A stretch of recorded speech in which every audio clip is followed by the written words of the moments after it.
जा बहु शीघ्र पिलाहु जल नहीं हत्या हुई तीन। और जही कहे श्रवण कुमार तन भयउ चेतनाहीन। श्रवण कुमार चेतनाहीन हो जाते हैं और महाराज दशरथ उस श्रवण कुमार की लाश को कंधों पर रख करके ले आते हैं और आकर के क्या कहते हैं, सुन वचन श्रवण पित माता रुदन कीन कहे हाय विधाता। अरे ये क्या हुआ, ये किसकी लाश है। जैसे ही स्पर्श किया श्रवण कुमार की लाश को वो माँ ने पहचान लिया। माँ फूट फूट कर रोने लगी। अरे ये क्या हुआ, मेरे बेटे को क्या हुआ, अरे तुम कौन हो। यहाँ पर दशरथ जी ने स्पष्ट परिचय दिया है। अन्य कथाओं में लिखा है कि दशरथ जी तो हूं हूं बोलते रहे। दशरथ जी गलती पे गलती नहीं करते। दशरथ जी ने एक बार गलती की है लेकिन वहां जाके स्पष्ट बोल दिया, हे माता मैं अवधपति दशरथ हूं और मेरे से धोखे से आपके पुत्र का वध हो गया है, इसलिए मुझे क्षमा करें। जैसे ही कहा महाराज दशरथ ने तब तो जो श्रवण कुमार के माँ बाप हैं वो तुरंत कहने लगे, राजन कैसे शौक तुम्हारे, राजन कैसे शौक तुम्हारे, राजन कैसे शौक तुम्हारे, राजन कैसे शौक तुम्हारे, रात ही करने अहेर सिधारे।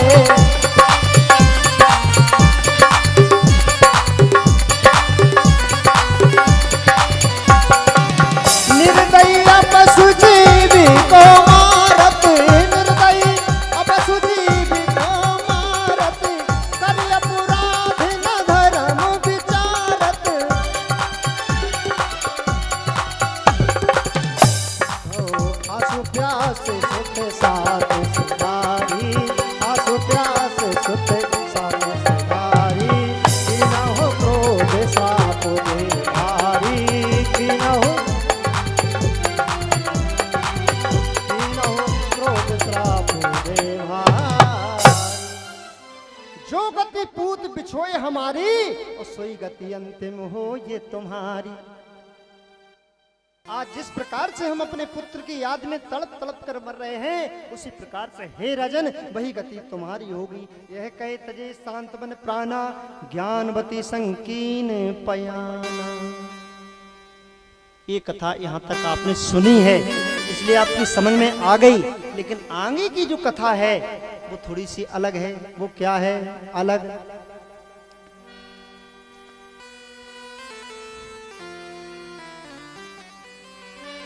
प्रातः ही खबर मंथरा पाई। जब मालूम चला मंथरा को कि मेरे पति का वध हो चुका है, वो भी महाराज दशरथ के हाथों। मंथरा ने गलत लगाया कि मेरे सास ससुर को अंधा किसने किया, बोले महाराज अज ने। मेरे सास ससुर को वनवास किसने दिया, बोले महाराज अज ने। बोले मेरे पति को किसने मारा, बोले महाराज दशरथ ने।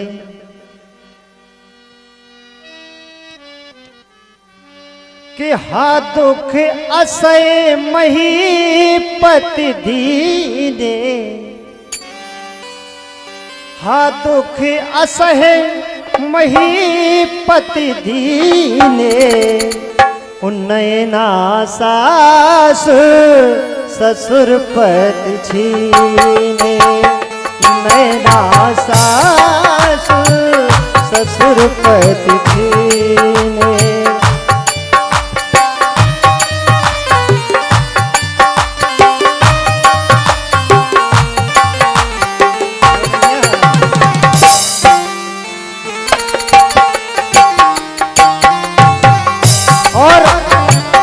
कहने लगी कि मेरे सास ससुर के नेत्रों को छीना, मेरे पति के प्राणों को छीना। आज जो है मंथरा ने एक संकल्प लिया है मन ही मन में, पूर्व यज करनी सुमर सास ससुर वनवास, बदलो हित अवसर तके पाए मनई मनुत्रास। मंथरा बदला लेने के लिए दिन रात बेचैन रहती है कि मैं अपने पति का अपने सास ससुर का बदला लूंगी। उसी समय क्या होता है, बोले ताही समय जग में बढ़ऊ वेद विधान विरोध, और पशु बलि मक पूजन असुर बंद कीन कर क्रोध। उसी समय असुर और सुरों में अर्थात देवताओं में सुरों में विरोध बढ़ गया। उसी समय क्या हुआ, कुंभकर्ण रावण असुर सहे सिरा बलवान, लख माया भयभीत सुर बमण लगे भय कान। ब्राह्मण थर्राने लगे, असुर लोगों का बाहुल्य बढ़ गया, और जो है धरती पे क्या होने लगा, बोले लड़ाई का माहौल बन गया। यहाँ महाराज दशरथ के यहाँ कोई संतान नहीं है। ये राम कथा प्रारंभ हो जाते यहाँ से। ये हमने राम कथा का पूर्वाद सुनाया आपको। ये कथा आप सब जानते हैं, इसलिए हम आपको सारांश सुनाएंगे राम कथा का। क्योंकि राम कथा रामायण आप सब जानते हैं। हम कहें भाई हनुमान जी कौन थे, तो कहे हाँ जी ये थे, दशरथ जी कौन थे, ये थे। लेकिन सच्चाई वास्तविकता क्या है वो हम आपको बताएंगे, जो आप कम ही सुनते हैं, विद्वान ही इसको जानते हैं।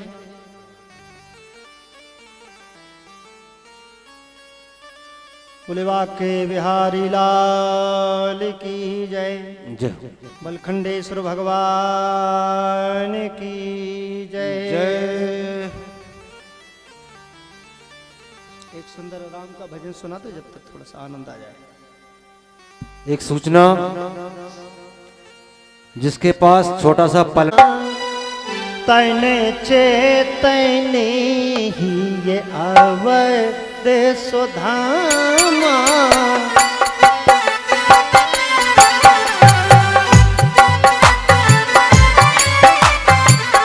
विजय इंद्री दशरथ नामा।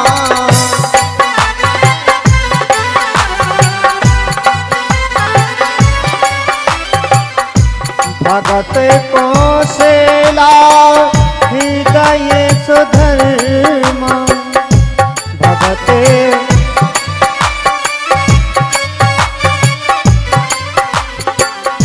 सुमति सुमित्रा के कई करुमा,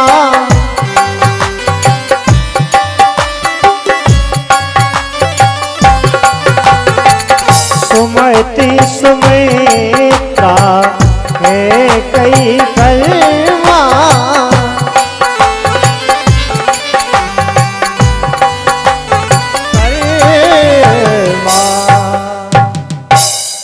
बंधुओं पूरी तरह आप होश में आ जाइए और राम कथा सुनिए। गोस्वामी लिखा रामचरित्र मानस। मैं रामचरित्र वो सुना रहा हूं जो मानस में है। मानस माने हृदय। अगर ये हृदय की घटना नहीं होती तो गोस्वामी जी लिखते राम कथा अयोध्या वाली, राम कथा लंका वाली लिखते ना। लेकिन राम कथा मानस माने राम कथा मानस वाली, राम कथा हृदय वाली। तो कौन सी? बोले तन चेतन। ये तन चेतन है। ये जो चेतनता है वही अवध है, जो मैंने अभी बताया कि आत्मा रूपी अवध। इसमें 10 इंद्रियों पे विजय प्राप्ति रूपी दशरथ नाम के राजा राज करते हैं, जिसमें भक्ति रूपी कौशल्या है। जिसके यहाँ भक्ति है वह कौशल्या है, और सुधर्म है जिसके यहाँ वही सुमित्रा है, सुमति रूपी। और जिसको कर्म परपग है वही कैकेयी है। अब भक्ति हो गई, कैकेयी हो गई, सुमित्रा हो गई, कौशल्या हो गई। अब इनके यहाँ संतान नहीं है। कौन सा संतान नहीं है? बोले विवेक नहीं है, अनुभव नहीं है, अनुभव रूपी राम नहीं है। तो अनुभव रूपी राम अनुभव कैसे आएगा? तो सबसे पहले हमको बैठ करके थोड़ा सा ध्यान भजन करना होगा। तो श्वास से, श्वास का जो प्राणायाम है या श्वासों की जो क्रिया है, योग है, ऐसा करने से क्या होता है? श्वास रूपी श्रृंगी आते हैं और अपने विकारों का अपने अंतःकरण में हवन करते हैं। तो विकारों का हवन जब हो जाता है तो अनुभव रूपी राम का जन्म हो जाता है। सभी चाहते कि हमारे यहाँ राम का जन्म हो, हमारे यहाँ ज्ञान का जन्म हो, हमारे यहाँ विवेक का जन्म हो। लेकिन तुम यज्ञ करते ही नहीं। भाई यज्ञ करोगे तो राम का जन्म हो जाएगा। कौन सा यज्ञ? सो बाहर लगे स्वाहा स्वाहा स्वाहा। सारे शास्त्र कह रहे भैया अंदर का यज्ञ करो, गुटका स्वाहा, दारू स्वाहा, और बहुत है, बेईमानी स्वाहा, झूठ स्वाहा, कपट स्वाहा, लड़ाई स्वाहा, कोई नहीं करता। और फिर करेंगे, शक्कर मिलाएंगे, साकिल मिलाएंगे, घी मिलाएंगे, सो कौंटल कह रहे सो भैया इतना बड़ा यज्ञ हुआ कि वहां तो 10 क्विंटल साकिल का स्वाहा हो गया। और यहां रामचरितमानस कह रहा है, बोले कौन सा? बोले श्वास श्रृंगी शुभ कर्म मक हृदय विमलता खीर। जब हृदय की विमलता रूपी खीर प्राप्त होगी, उस खीर को पाएंगे कौन? बोले सुमति रूपी सुमित्रा, भक्ति रूपी कौशल्या और कर्म रूपी कैकई। जब इसको खाएंगे तो क्या होगा? बोले अनुभव रूपी राम जी का जन्म हो गया। बोले राजा रामचंद्र भगवान की जय हो। अब साथ में अकेले अवध में अभी तो नहीं हुए केवल राम जी, अब हुए हैं लखन भी। तो लखन कौन है? बोले जानो हो लखन विवेक। और जब अनुभव रूपी राम जी आ जाएंगे तो विवेक रूपी लक्ष्मण जी का भी जन्म हो जाएगा, और भाव रूपी भरत जी का भी जन्म हो जाएगा, और शत्रुघ्न सत्संग रूपी शत्रुघ्न का जन्म हो जाएगा। ये जो सत्संग आप प्राप्त कर रहे हैं, इस समय शत्रुघ्न का जन्म आपके अंदर हो गया है। और हनुमान जी कौन है? श्रीमान जी, हनुमान जी का जन्म हमारे हृदय में कैसे होगा? बोले घर की याद न आवे कथई में बने रहो, बैराग आ जाएगा। बोले बैराग रूपी हनुमान जी की जय हो। भैया यही देवी देवता बाहर बना के लगे तुम जल चढ़ावे, और सांसों के देवता यही है। लेकिन अबे रामायण थोड़ी पूरी भई, अबे तो जन्म ही भाव। आगे भाव सुमंडित मांडवी। जब आपका भाव भक्ति से मंडित हो जाएगा तो मांडवी का जन्म हो जाएगा। और जब ध्यान रूपी धनुष टूटेगा योग रूपी जनकपुर में जाके, तो सीता शक्ति रूपी सीता का आगमन होगा। वो विजय रूपी जयमाला राम जी के गले में माता जानकी डालेंगे। तो स्थिर विवेक जो हो जाएगा, तो वहां उर्मिला जी का विवाह हो जाएगा। और जो श्रुति यानी सुमरन में मन लग जाएगा, राम जी के नाम सुमरन में मन लग जाएगा, तो फिर श्रुत कीर्ति का जन्म हो जाएगा। फिर क्या रामायण हो गई? बोले अबे नहीं भाई, और चलने। तो बताया सुरत हृदय सुग्रीव अरु मानो बाली बलसीव, अंगद ही ये अनुराग सम सुहृदय विभीषण जीव। सुरति जब हृदय में स्थिर हो जाएगी, कबीरदास जी से पूछा सुरति क्या होती है? बोले जाप मरे अजपा मरे अनहद हु मर जाए, और सुरति समानी शब्द में ताए काल नहीं खाए। तो जब सुरति हृदय में स्थिर हो जाएगी, तो सुरति रूपी सुग्रीव और मान बढ़ता है। मान के सामने आ जाओ को तो उसका बल और बढ़ जाता है। वो मान अवमान रूपी बाली का जन्म हो जाएगा। और हृदय में जो उमंग है, वो हृदय उमंग रूपी अनुराग का जन्म, अंगद का जन्म हो जाएगा। अब बचे जीव बेचारे। सो जीव हैं विभीषण, वे लंका में भी फंसे और राम में भी फंसे। लंका कौन है? बोले प्रवृत्ति। रावण कौन है? बोले मोह है। लेकिन अभी रावण तक ना चलें और आगे चलें का। बोले वशिष्ठ कौन है? बोले जिसके बस में इष्ट हो गया है, उसने वशिष्ठ को प्राप्त कर लिया है। बस में इससे वशिष्ठ प्रकाशा, और गाधी तनय जानो विश्वासा। और बोले जो गाधी तनय कौन है? बोले विश्वास रूपी विश्वामित्र जब मिलेंगे तभी तो योग रूपी जनकपुर तरफ प्रस्थान करेंगे। अब बीच में सबसे बड़ा संकट क्या आता है कि जब योग रूपी जनकपुर की ओर जाने लगते हैं तो तर्क रूपी ताड़का खड़ी हो जाती है। ऐसे कैसे, ऐसी कैसी कथा कह रहे महाराज, जा कथा ऐसे नहीं आ। तो इस प्रकार की जो तर्क रूपी ताड़का है वो खड़ी हो जाती है। तो प्रमाण के बाणों से ताड़का को मार दिया जाता है। प्रमाण देते कि ये यहाँ लिखिए से, हमने अभी बताया ना कि इतने इतने श्लोक पे इतने इतने अध्याय में लिखा, तो प्रमाण दिया सो तर्क खत्म, ताड़का खत्म। अब और भी पात्र हैं। तो बोले मन स्वभाव मन मेल मरीचा, राखो दूर कपट मई नीचा। जो मन का मेल है, वो मन की गंदगी है, वो मारीच है। ऐसी मन की गंदगी को दूर फेंक देना चाहिए। कहाँ? समुद्र के तट पे। तो मारीच जी ने राम जी ने मारीच को समुद्र के तट पे फेंक दिया। फिर रास्ते में चले तो कौन मिली? बोले अहिल्या। अहिल्या कौन है? बोले गौ उत्तम प्रति गोत्तम नारी। जो गऊ की उत्तम वृत्ति है वही तो गौतम की नारी है। अधम इंद्री सन लुटी बिचारी, अधम रूप इंद्र से लुटी पिटी पड़ी थी, लेकिन उत्तम वृत्ति से सम और माही, जब उत्तम वृत्ति हो जाती है तो वो उत्तम वृत्ति भगवान श्री राम जी से जब मिलती है, बिन विज्ञान जगत जग नाही, जब विज्ञान रूपी अनुभव रूपी राम जी से स्पर्श होता है। कौन वृत्ति का? अभी तो जो मान लिया वही वृत्ति में डरे, पत्थर बने, और विज्ञान रूपी राम का जब आगमन होगा तो वहां उसका सिल का उद्धार हो जाएगा, वो अहिल्या का। आगे योग जनकपुर परम प्रीता, ध्यान धनुष जीते सोई सीता। ध्यान रूपी धनुष को सीता जीत करके अब कपत बहुगुण सगुण सुलक्षण करत अगुण खल बहुवत भक्षण, इसके पास सदगुण ही देवता हैं, अवगुण ही देते हैं। यानी ऐसा कह सकते हैं कि अवगुण जो लंका में रहने वाले हैं, प्रवृत्ति रूपी लंका में, वे पूरे राक्षस अवगुण हैं, और जो राम जी की संगे सेना है वे सदगुण हैं, अच्छाई हैं। दोनों में युद्ध है और जीत किसकी हो जाती है? राम जी की, क्योंकि अनुभवी व्यक्ति जीत जाता है और अज्ञान व्यक्ति हार जाता है। यहाँ मोह हार जाता है रावण और जीत जाते हैं राम। ये है पूरी रामायण। आइए आपकी समझ में। पुलिवा के बिहारी लाल की जय हो। और सीता राम जी की प्यारी राजधानी लागे, राजधानी लागे, मोह मीठो मीठो सरजू जी को पानी लागे।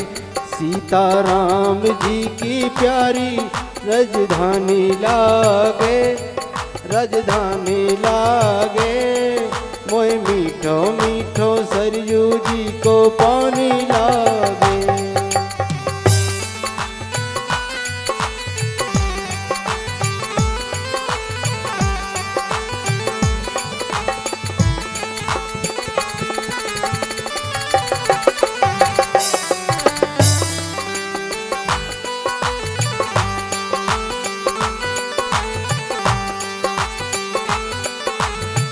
मीठो मीठो सरजू जी को पानी लागे।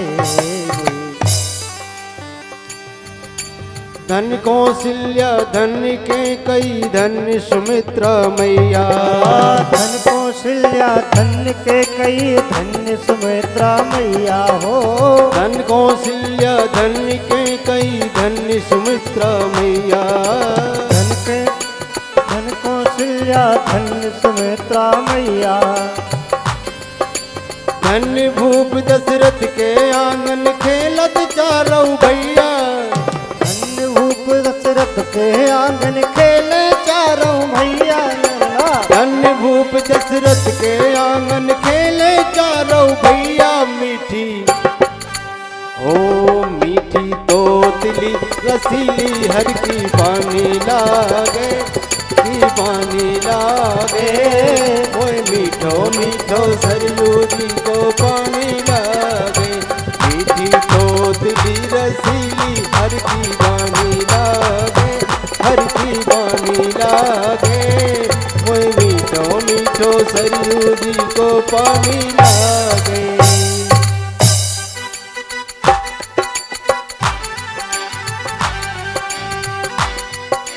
छोटी छावनी रंग महल हनुमान गढ़ी अति सुंदर, महल हनुमान गढ़ी अति सुंदर हो। छोटी छावनी रंग महल हनुमान गढ़ी अति सुंदर। छोटी छावनी रंग महल हनुमान गढ़ी अति सुंदर। स्वयं जगत के मालिक बैठे कनक भवन के अंदर हो। जगत के मालिक बैठे कनक भवन के अंदर हो।